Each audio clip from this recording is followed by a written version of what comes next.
बहुत समय पहले की बात है। घने जंगलों और पहाड़ों के बीच एक प्राचीन शिव मंदिर था। उस मंदिर के मुख्य पुरोहित थे पंडित सोमदत्त। दूर दूर से लोग उनके पास आशीर्वाद लेने आते थे। लोग कहते थे, सोमदत्त जी से बड़ा शिव भक्त इस धरती पर कोई नहीं। लेकिन कोई नहीं जानता था कि मंदिर की आरती के पीछे एक भयानक रहस्य छिपा था। सोमदत्त का एक बेटा था, हरिदास, बहुत सीधा, भोला और सच्चा शिव भक्त। उसकी पत्नी गौरी भी भगवान शिव की परम भक्त थी। सुबह होते ही गौरी मंदिर साफ करती, शिवलिंग पर जल चढ़ाती, घंटों भजन गाती। लेकिन विवाह के कई वर्षों बाद भी उसे संतान नहीं हुई।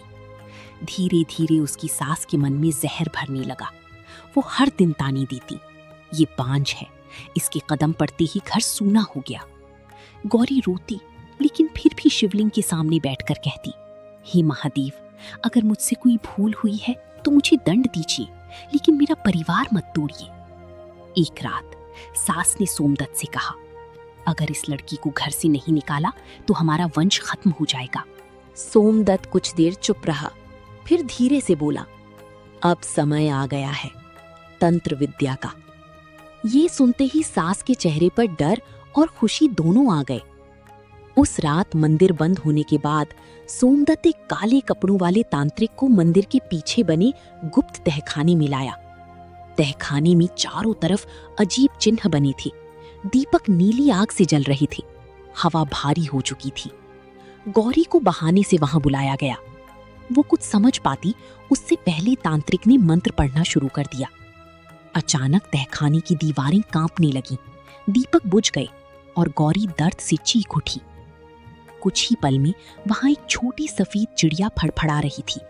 उसकी आंखों से आंसू बह रहे थे, लेकिन इंसानों की भाषा अब कोई नहीं सुन सकता था।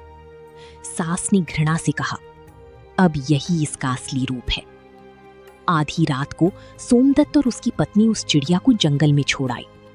उधर हरिदास को बताया गया, तेरी पत्नी किसी दूसरे आदमी के साथ भाग गई।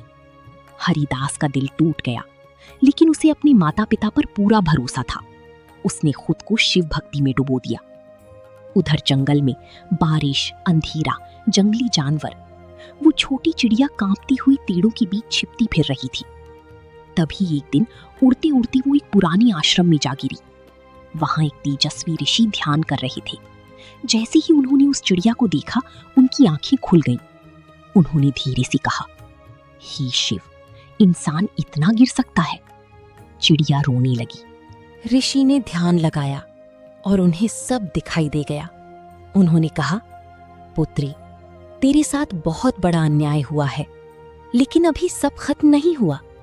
चिड़िया ध्यान से उनकी ओर देखने लगी। ऋषि बोले, आने वाली महाशिवरात्रि तक तू रोज गंगा से जल लाकर शिवलिंग पर चढ़ा। बेलपत्र, तिल और चावल अर्पित कर। अगर तेरी भक्ति सच्ची हुई तो स्वयं महादेव प्रकट होंगे। श्राप टूट जाएगा और तुझे संतान का वरदान मिलेगा। उस दिन से वो चिड़िया रोज उड़कर गंगा किनारे जाती, अपनी छोटी चोंच में जल भरती। कभी जल गिर जाता, कभी आंधी उसे दूर फेंक देती, कभी बड़े पक्षी उसे घायल कर देते, लेकिन वो हार नहीं मानती। रोज आधी रात को मंदिर आती, चुपचाप शिवलिंग पर जल चढ़ाती, बेलपत्र रखती और उड़ जाती।